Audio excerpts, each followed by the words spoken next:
یا ایھا الذین آمنوا اتقوا اللہ وکونوا مع الصادقین صدق اللہ العظیم۔ اے ایمان والو، اللہ سے ڈرو اور سچوں کے ساتھ ہو جاؤ۔ اللہ تعالیٰ سے ڈرنے میں ساری عبادات آ گئیں، جو نیکی کے کام جو ہم پہ لازم ہیں وہ بھی اس میں آ گئے، اور جو برائی کے کام جن سے رکنا لازم ہے وہ بھی اس میں آ گئے۔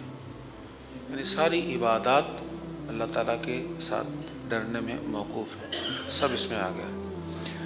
مفسر فرماتے ہیں صرف عبادات ہی کافی نہیں ہے اچھی زندگی گزارنے کے لیے، بلکہ اچھی نسبت بھی ضروری ہے۔ اس لیے فرمایا اللہ سے ڈرو وکونوا مع الصادقین، اور سچوں کے ساتھ ہو جاؤ۔ سچ کی بڑی فضیلت ہے، اور جھوٹ میں کوئی برکت نہیں ہے، کوئی فائدہ نہیں ہے۔ اس لیے سچوں کے ساتھ ہونے کا، سچوں کے ساتھ اپنی نسبت جوڑنے کا حکم ہے۔ اس میں اپنا تعلق، مرشد کے ساتھ تعلق، اچھے استاد کے ساتھ تعلق، وہ بھی اس میں بیان کیا جاتا ہے۔ لیکن اس میں آج کے دور کے حوالے سے بڑی اہم چیز ہے، وہ یہ ہے کہ دوستی، ہماری دوستی، ہماری سنگت، ہماری مجلس کن لوگوں کے ساتھ ہے۔ اگر تو وہ سچے لوگ ہیں، اچھے لوگ ہیں، تو پھر ہمیں فائدہ ہوگا۔ حضرت سیدنا ابو ہریرہ رضی اللہ تعالیٰ عنہ فرماتے ہیں، نبی پاک علیہ السلام نے فرمایا، انسان اپنے دوست کے دین پر ہوتا ہے۔ ہر انسان اپنے دوست کے دین پر ہوتا ہے، یہ ترمذی شریف کی حدیث ہے۔ لہٰذا اسے دیکھنا چاہیے اس کے دوست کا دین والا معاملہ کیسا ہے۔ اگر دوست دیندار ہے تو پھر ظاہری بات ہے اس کا کچھ نہ کچھ اثر اس پر پڑے گا۔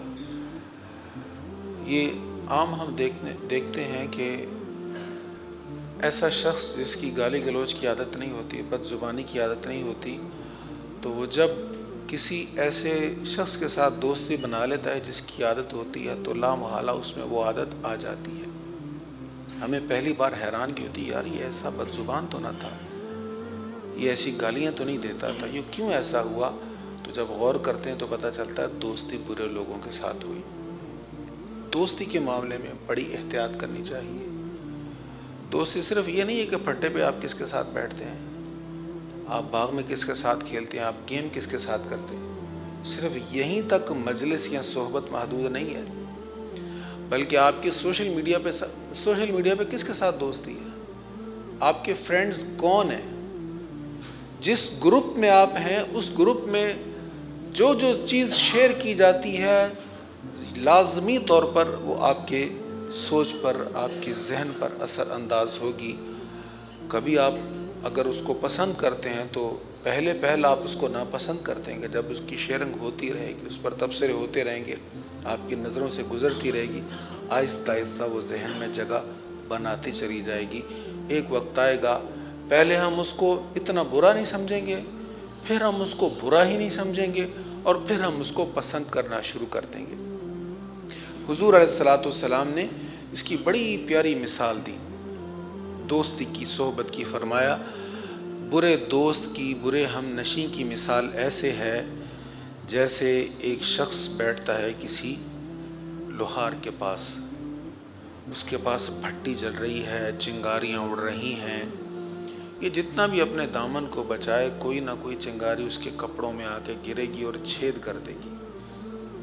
آپ جتنا مرضی بچ جائیں برے دوست سے، آپ جتنا مرضی دعویٰ کر لیں، جی میں تو اس کی طرح نہیں بولتا، وہ تو فلاں برائی بھی کرتا میں تو نہیں کرتا، وہ تو یہ بھی کرتا میں تو نہیں کرتا، حضور فرماتے ہیں نہیں، ہو نہیں سکتا، کچھ نہ کچھ اثر ضرور ہوگا۔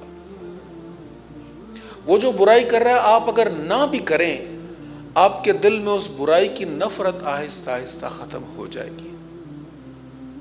اس لیے کہ اگر اس برائی کی نفرت ہوتی تو اس دوست کے ساتھ آپ کی محبت ہوتی ہی نہ۔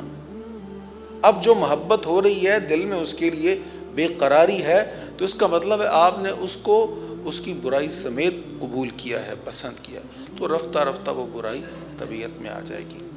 لیکن اگر وہ دوست اچھا ہو تو حضور نے دیکھیں کتنی پیاری مثال دی۔ فرمایا اچھے دوست کی مثال ایسے ہے جیسے تم کسی عطار کے پاس جاتے ہو، کسی پرفیوم والے کے پاس جاتے ہو، عطر والے کے پاس جاتے ہو، اب تم جب اس کے پاس جاؤ گے تو 3 کاموں میں سے ایک کام تو ہوگا. حضور نے فرمایا 3 کاموں میں سے ایک کام ہوگا. یا تو تم اس سے خوشبو خرید لو گے، تم پرچیز کرو گے، یا وہ تمہیں تحفہ دے دے گا. اگر یہ 2 بھی نہ ہوں تو پھر یہ تو ضرور ہوگا کہ جتنی دیر تم بیٹھے رہو گے تمہیں خوشبو آتی رہے گی. میں شام میں جاؤں تو معطر ہوتی رہے گی نا. تو اچھی محفل میں، اچھی سنگت میں جتنی دیر بیٹھے رہیں گے، اگر کچھ قبول کرنے کا ذہن نہ بھی ہو تو خوشبو تو آتی رہے گی، اور وہ خوشبو اپنا اثر چھوڑتی رہے گی. یاد رکھیں، حضور علیہ الصلوۃ والسلام نے فکر آخرت کے حوالے سے ایک بات بہت آپ نے بیان فرمائی. آپ نے فرمایا تم سے پوچھا جائے گا تم نے اپنا وقت کہاں ضائع کیا، وقت کہاں خرچ کیا. یہ بڑا دل ہلا دینے والا سوال ہے. ذرا ہم سوچیں تو صحیح، ہمارا وقت کہاں خرچ ہو رہا ہے. تم نے جوانی کہاں خرچ کی، تم نے اپنا وقت کہاں خرچ کیا. تو اس حوالے سے بھی فکر کرنی چاہیے. ہمارا وقت کہاں لگ رہا ہے، سوشل میڈیا پہ کہاں وقت ہمارا ضائع ہو رہا ہے. گھنٹوں بیٹھے گزر جاتے ہیں، کہاں وقت جا رہا ہے ہمارا. اور میں آپ کو مبارکباد پیش کرتا ہوں کہ ہم نے 9 بجے سے لے کر اب تک اللہ کی رضا کے لیے وقت گزارا ہے.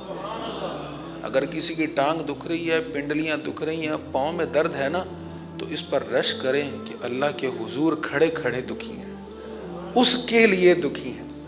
اللہ تعالی ہمیں اپنی راہ میں اپنے جسم کو کھپانے کی توفیق عطا فرمائے.